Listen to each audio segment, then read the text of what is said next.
10वें अध्याय में भागवत के 10 लक्षण कहे गए हैं। आइए आप सभी को 10 दिशाओं से रक्षा करें। हाथ जोड़ लीजिए। ओम स्वर्ग विस्वर्ग स्थान पोषण उति वनवंतरी सानु कथा मुक्ति निरोध आश्रय। खेमचंद भाई पर देखो लगे हैं एकदम बढ़िया है कि नहीं। पूरब दिशा कौन है, कौन तरफ? पूरब है। आप देखो मेरा अनुमान है, मुझे लग रहा है कि इधर पूरब जैसा लग रहा है। अब नया हूं इधर में तो मुझे इधर ही पूरब जैसा लग रहा है, पर मेरा अनुमान गलत हो गया है कि नहीं है।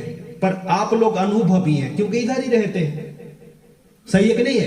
तो अनुमान गलत हो सकता है, जैसा मैं अनुमान कर रहा हूं कि इधर पूरब हो सकता था। अब मुझे पता चल गया कि इधर ही है ना। अभी भी मुझे लग रहा है कि दक्षिण के नहीं। तो जो अनुमान करते हैं, अनुमान गलत हो सकता है पर अनुभव कभी गलत नहीं हो सकता। इसीलिए कई सोच रहे हैं कि इतना कुछ होने के बाद भी एड़ी चोटी दम लगा दिए दुनिया भर के हर प्रकार 8 वेटिकन सिटी पेड मीडिया वाले राष्ट्रभ्रष्ट नेता, 5000 से भी ज्यादा मल्टीफुल कंपनियां पूरे संस्था को तोड़ने के लिए फिर भी देखो अब लगे हुए हैं गुरुदेव के साथ, सेवा चलती जा रही। सोच नहीं पा रहे कि ये क्या है।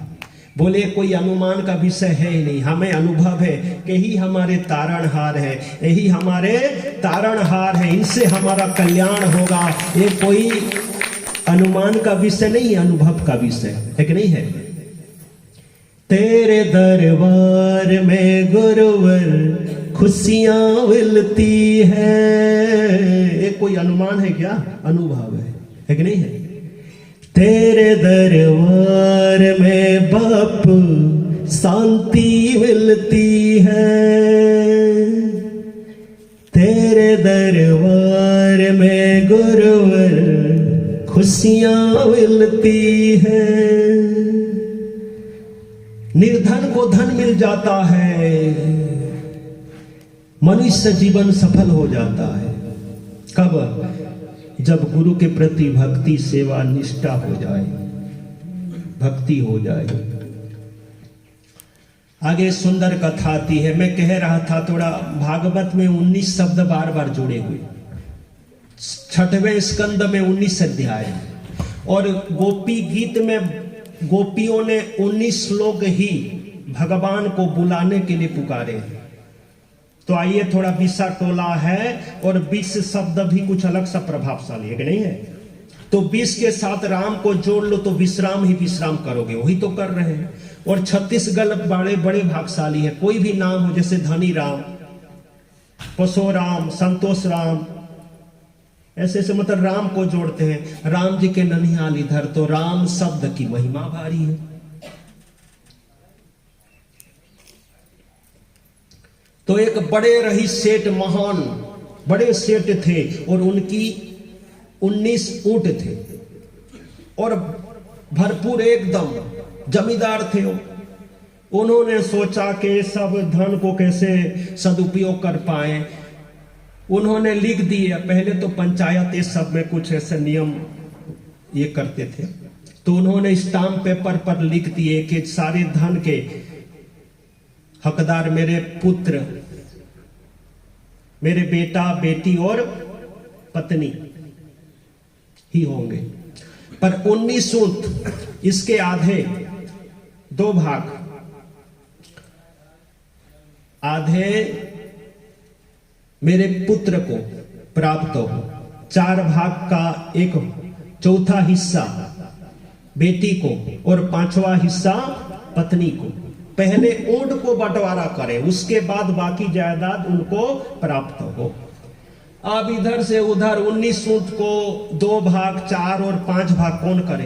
कोई नहीं कर पा रहे। इधर से उधर, उधर से उधर भटक रहे। पहले ए बंटवारा हो भी, फिर बाकी संपत्ति मिलेगी। है तो करोड़पति, फिर भी रोडपति बन गए, भिखारी बन गए। करोड़पति है, भरपूर है संपत्ति, फिर भी भिखारी है। इधर से उधर, उधर से उधर। तो एक संत के पास गए, उनको सारी बात कहा सुनाई। संत ने कहा चिंता मत करो ना, कल लोगों को बुलाना, कल मैं बंटवारा कर दूंगा ठीक से। सही में? बोले हाँ, आज तक कोई नहीं कर पा रहे। बोले जो कोई नहीं करते हो तो संत सदगुरु कर देते हैं। बोले ठीक। आ गए। दूसरे दिन काफी भीड़ उमड़ी है कि आज 19 ऊंट को 2 भाग, 4 और 5 भाग करके दिखाएंगे। कौन? बोले एक संत आ रहे हैं। संत जी पहुंचे अपने ऊंट में। ऊंट में पहुंच गए और कहा लिखते जाओ, ऊंट को ले आओ। बोले इधर ही रखे संत सदगुरु जी। लिखते गए 1 2 3 4 5 6 7 19 लिख दे। कहा मेरे जो ऊंट है उसको मिलाओ उसमें। बोले साधु संत तो दान लेते हैं, देते नहीं। आप दान कैसे दे रहे? बोले दे नहीं रहा हूं, जो कह रहा हूं वही करो। अब मेरे को लोकर मिलाओ उसमें। लिख दो 20 लिख दी। हाँ ठीक। बोले पुत्र अब निकालो जो भी कागज है जायदाद, पढ़ो क्या है। बोले 2 भाग, 19 का 2 भाग मतलब आधा हिस्सा बेटा को मिले।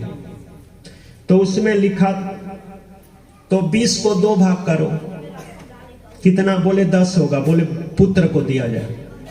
तो 10 लेकर गए। चौथा हिस्सा छोटी बेटी को। चौथा हिस्सा 20 को चौथा हिस्सा करो तो चौथा हिस्सा करो तो 5, 11 12 13 14 15 5 लिए बेटी ने। और 5वां हिस्सा 20 को 5वां हिस्सा करो तो चलो लड़का मन आए हैं, मन लग बिठाओ ठीक से 4। बोले 16 17 18 19। बोले बंटवारा।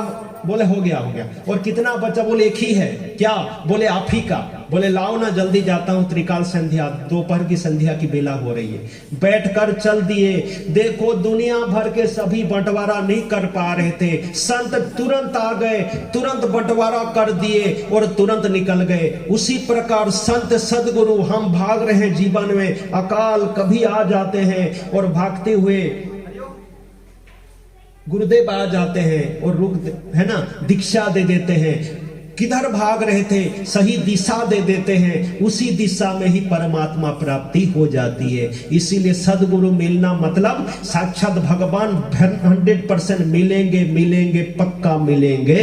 संत ऋषि मुनि जिनको अभिशाप दिए, बाद में उनके अभिशाप के कारण उनको भगवान मिल गए।